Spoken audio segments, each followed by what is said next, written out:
First message.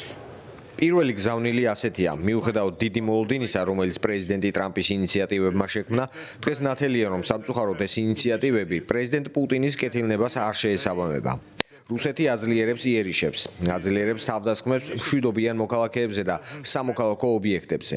ეს ნიშნავს, რომ ჩვენ თქვენი ბრძოლის მხარდაჭერა უნდა გავაგრძელოთ სამართლიანი და გრძელვადიანი მშვიდობისთვის. დღეს დილით უკვე დავამტკიცეთ რუსეთის წინააღმდეგ სანქციების მე-19 პაკეტი, რომელიც მიზანში იღებს ეგრეთ წოდებულ ჩრდილოვან ფლოტს.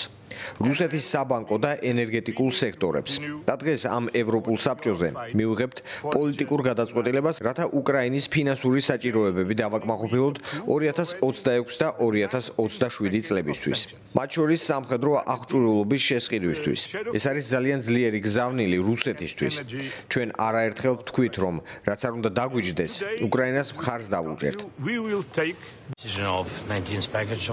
ეს გადაწყვეტილება სანქციების მე-19 პაკეტთან დაკავშირებით ჩვენთვის კრიტიკულად მნიშვნელოვანია. დიდი მადლობა. ეს ასევე ემთხვევა პრეზიდენტ ტრამპის გუშინდელ გადაწყვეტილებებს ენერგეტიკასთან დაკავშირებით.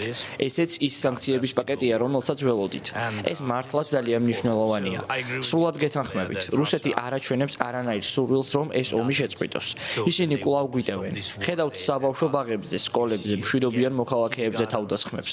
ჩვენ არა მხოლოდ თავი უნდა დავიცვათ, არამედ ევროპასთან და შეერთებულ შტატებთან ერთად პუტინზე ზეწოლით იგი უნდა ვაიძულოთ შეწყვიტოს ეს ომი.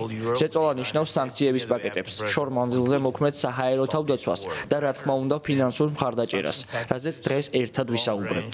ერთად, სწორედ ეს არის მთავარი.